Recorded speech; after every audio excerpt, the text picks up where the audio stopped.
just like in politics, we have seen some people who are also members of the same political parties criticize the action of the government.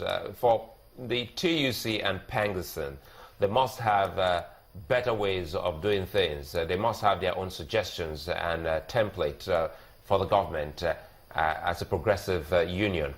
Have you been able to put all your thoughts together and your suggestions together and bring before the government to say, hey, this is what we think should be happening in the oil and gas sector? Yeah, like the last time I attended, I appeared on Sunrise Daily. I gave a copy of the roadmap to your Sunrise studio, a copy of the roadmap. And in that roadmap, we put our plans, we put our suggestions. I also gave it to our TUC president. For refinery, these are plans. This is what we are looking at, what we have now. These are suggestions.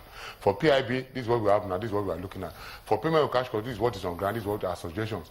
For issue of local content, this is what we have. These are our suggestions. That document was published. We also sent to the government, the APC Transition Committee, led by Ahmed Joda, when they met. And so, right from now, we have to prepare ourselves and look at it. And so we also expect that government will also look at it and say, okay, how do we also follow this plan? If they also not to follow that plan, let's put together and see how we can also make sure that the sector is very critical. The sector is a volatile sector, so that we can also make sure that Nigerians don't necessarily go unnecessary to hardship. So is the government following that plan? Well, at the concluding part of that plan, we also implore government, just like the sector on power also said that the state of emergency should be declared. Why we are saying the state of emergency should be declared is it? Okay, you can see, if you have done that, there will also be timelines. But if we also say we have said a state of emergency should be declared, because there are multifaceted problems in the industry. And there is no way you can also separate the challenges from one another. So government has set up a transition committee, we submitted it to them, and also have written a letter to them that we said this, and what are you doing? It was also communicated in our meeting with Mr. President on 23rd of March, where he made the leadership. And Mr. President also said that after that meeting, he was also averse to meeting the entire PENGANSSAN and the PEN Central Working Committee. And we're also going to also submit that. But because of the state duties, he has not been able to also agree on a date for us to also meet as PENGANSSAN CWC and the PEN CWC. We also submit that plan. And that we also advise to also see that, yes, whatever plans we have to also make sure that our plans are also harmonized, we can also work together for the larger interest of the Nigerian populace. So, right, as we speak, the government has not begun to implement the plan you proposed. That's what you're saying? Well, one of the key plans we put there is that the issue of deregulation. Then it's also important that we also have the issue of PIB pass. Because when you look at the petrol industry bill, most of the challenges in the sector are also encompassed in that PIB. Okay. And so it's important that the government that came on board on the change mantra and with the larger support of Nigerians must put their heads together and settle their differences. The House of Reps, the Senate, and the Executive come together. You can also pass that bill. Mr. Francis, without that, definitely you'll just be going back and forth. But it's key. And when you're also going to pass the bill, you call the public hearing, look at PENGANSSAN position, look at the PEN position, so that you can also make sure that the industry is strengthened and Nigeria can reap the benefits that are required to that industry. Mr. Francis, I ask this question because you are players in that industry, and if you made suggestions to the government before the administration started fully, then one would expect that they would have begun to at least consider those plans. But if those plans have not been considered yet, because it's not yet deregulation, we understand it's just subsidy removal or a new price regime. If those plans have not been followed, and you've decided that you're not going to join the strike to enforce that or to force the government to look at your plans, what's the guarantee that the promises made by the federal government now will be different from the promises made by the government before?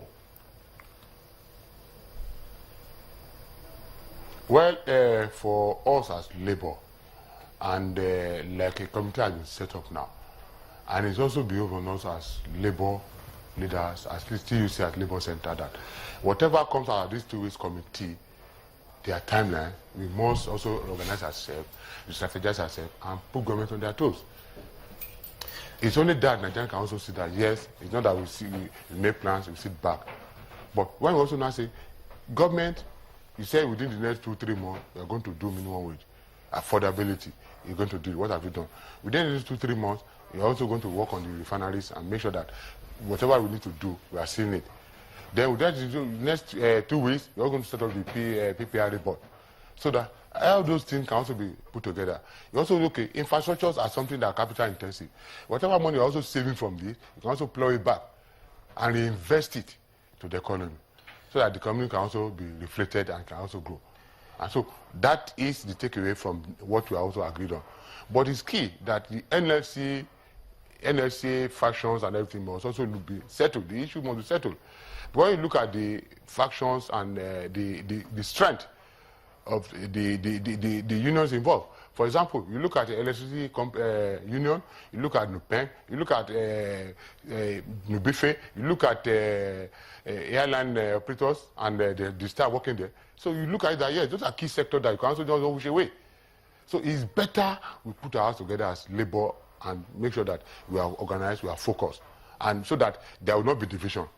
But when there is division and we are leading people, definitely we are failed. You know, I remember asking the NLC Vice President, Asoguni, about the same matter. Look, since they saw that there was no provision whatsoever in the budget, he said, well, at that time, the budget had not been passed. But let me bring this to you, because Nigerians look to Labour, both NLC, PENGANSSAN, NUPENG, TUC, to understand that industry and always present the best possible case for the people. But when you then saw that there wasn't any provision for subsidy, but the government recently have said, look, we haven't removed subsidy. It's just that Nigeria is broke. We don't have money to Forex to bring this product. What was your position when you heard that? Well, our position was this. You know, the main thing that can also solve that problem is this. Yes, if we're going to have problem of forest bringing imports, it's also important and critical that we must look at our refineries and start seeing how they can also make sure that it's working optimally. Then you also do that. You must also look at creation of modular refineries. Within 12-18 months, you can have modular refineries of 100,000 barrels. But because of the fund challenges and the issue of paying subsidy, whatever money you're also going to save there can also be recruited to also start doing that. And so when we also look at this and say, well, for us, because when there's going to be any negotiation, like I keep saying, it's the two labor centers government will call. But as affiliates of the two labor centers, we must also be part of it. And we also let them know that we are not going to speak at that forum, except the president of TUC or NLC allows to also put our thoughts open. But these are the issues we need to also look at and see how we can also make sure that things are done properly. Well, do you think that PENGANSSAN, NUPENG, and the other faction of NLC can call a strike tomorrow and expect Nigerians to join? Well, you see, the most important thing is this. If PENGANSSAN, NUPENG want to call a strike and everything, like I've said earlier, we are Nigerians. And when you look at the issues, and the timing of any strike is also key. So when you look at the issues involved, and for unions, you just don't go on strike. The first thing you do is that when you look at issues, you give 21 days ultimatum. After 21 days, you give 14 days ultimatum, and you give 7 days ultimatum. And so the essence of that is that we have also put the government on notice. And when you're also writing down ultimatum letters and directives, you also copy relevant agencies of government. You copy the Minister of Labour, you copy the GGSSS, you copy Secretary of Government, you copy every relevant agency, you copy the Minister of State, you copy the GMD and everybody. So that, yes, you have known that things have been put. Like I said, we wrote a letter on April 15th on issue of cash crop payments and so many other things. And up to now, it's just that when we also met, put a communique that government is thinking of meeting us by Tuesday. Because we gave an ultimatum that if by Tuesday next week nothing is done, definitely. Because they are being owed cash crop payment. And if our members are not being paid salary, like look at the states. I expected that Labour should also have looked at the states. And let's see. How can government give bailout funds to states and the state governors are not paying? During the week, the former governor of Abia State was saying that state governor, when they are going for a trip, they spend 35 million naira. As Labour also look at the two Labour centers, let's look at that and put them on their toes. And so, if PENGANSSAN and NUPENG are affiliates of those and the two unions and also having that challenges, we must enforce that the bailout funds is given as a meant for what is done. But before the hands, I will not start looking at it. They are giving you bailout funds and we are not doing anything. Labour, we must get our hearts together and make sure that we must do things properly. It's not enough just calling Nigerians to strike. But when PENGANSSAN is going to also call Nigerians to strike and everything, we must also do sensitization. We will look at the issues objectively and look at the larger interests of the society. And when we also plan that, definitely, we plan a strike. Okay, then Comrade Johnson Francis, President of PENGANSSAN, thank you for talking to us today.